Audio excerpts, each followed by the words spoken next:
My name is Barrett Strout. I'm a flight nurse with LifeFlight of Maine here at Central Maine Medical Center in Lewiston, Maine. This is our central base. We have one base up in Bangor, this one in Lewiston, and we have another base down in Sanford, Maine. So this is our newest aircraft. This aircraft is primarily based here in Lewiston, but based on needs, it sometimes can go cover other bases if we're shuffling aircraft for maintenance or crew or whatever the case may be.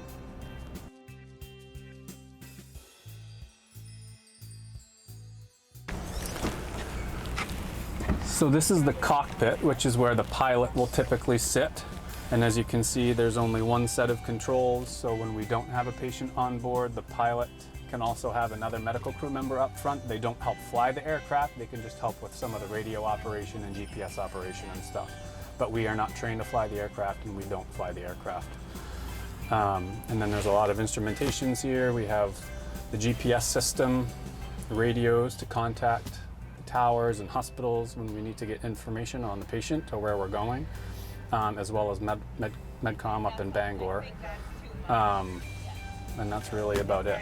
There's a lot of buttons and stuff which are really neat. We don't touch any of them unless the pilot specifically directs us to. The pilot sits on the right side of the aircraft like in Europe versus the left side in a typical car that you would see driving down the street.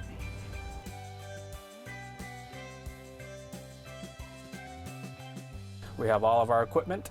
We have a bag with a bunch of medical gear that we always take to every patient. It's called our primary bag.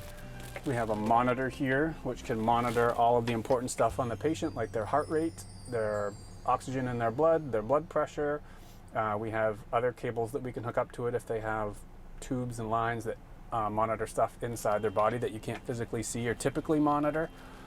Right up behind that, we have 2 IV pumps that we can use that each have 3 channels, so we could actually run 6 medications into one patient at one time if we need to. And then we also have a ventilator, which is what we would help patients breathe with if they don't have the ability to breathe or if they're sick or injured and can't breathe on their own. So, very interesting equipment. Tied into the ventilator, we have a little mobile lab here that we can get some lab results on for blood work during transport and flight, just to help monitor the patient and drive some of the care that we do that will enable us to provide better care for the patient regarding the ventilation and oxygenation. And then we have some other bags as well, which are more medications and IV fluids that are warmed, and we actually have a little computer that we can chart on as well, a tablet. But we typically have all of the medications that you would find in a hospital and in an ICU, and we can pretty much bring the ICU care to the patient once we get to them. My name is Dianne DiBlasio. I am a critical care paramedic with LifeFlight. We are going to talk about the helmets and the intercom system of how we talk to the pilot and how the pilot talks to air traffic control. So in our helicopter, like in the cars, we have safety equipment. In cars, you have seat belts. We have seat belts, but we also have to wear our helmets, which are these. And we have to put them on. It's very loud in the helicopter, so these have a noise reduction, so we can hear each other talk. When we clip into this, we can talk to the pilots. We can also put a headset on the patient, so if you're in here, we can ask how you're doing. And then all we do is we just talk to air traffic control. So if we're going into Portland, we have to talk to where all the big planes are landing.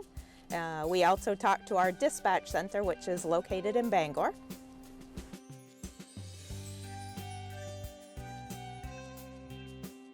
We have night vision goggles that we have to apply after dark.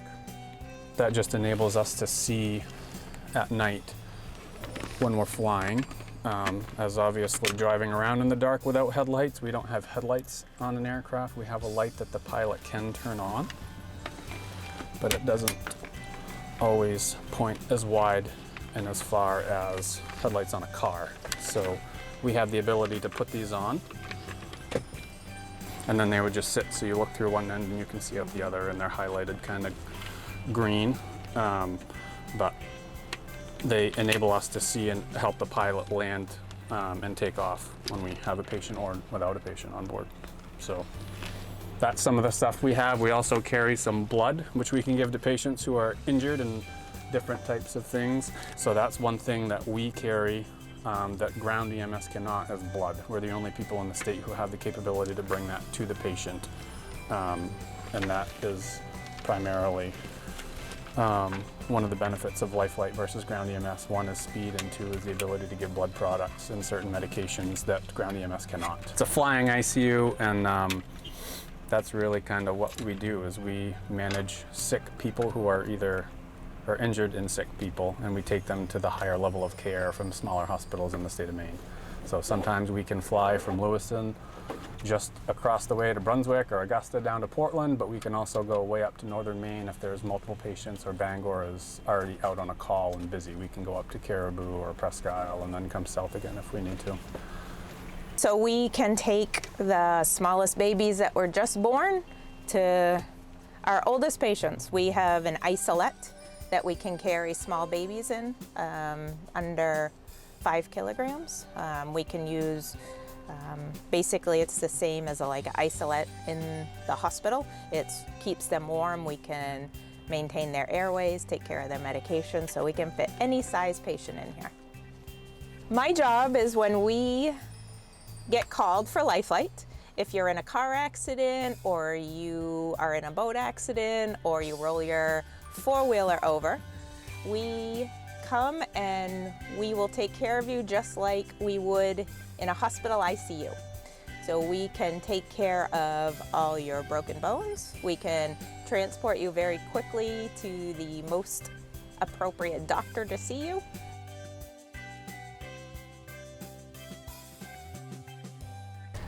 From here to Boston, we are probably about 45 to 50 minutes. Again, it's weight-based, so as long as we have a small kiddo, we can fly directly to Boston. With bigger adult patients, we might have to stop for fuel, because it depends on the weight and how much fuel you burn.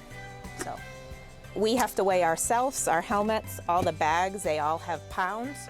So the helicopter has, with the weight of the crew, the fuel, and all our supplies, and the patient, we have a weight. It's like a certain amount of weight. So like sometimes when we leave from central Maine, if we take a patient and we have a heavy fuel load, we have to take a lighter patient.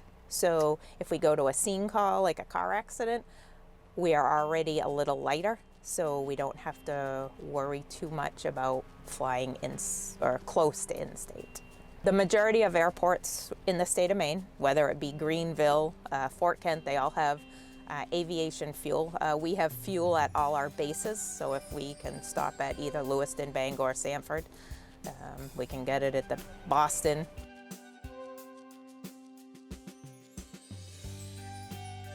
You have to have quite a bit of training, and there's a pretty good background in critical care.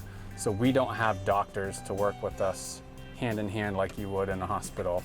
And the paramedics bring the pre-hospital background, so it's a mesh of having both pre-hospital from the paramedic and hospital-based care with the nurse.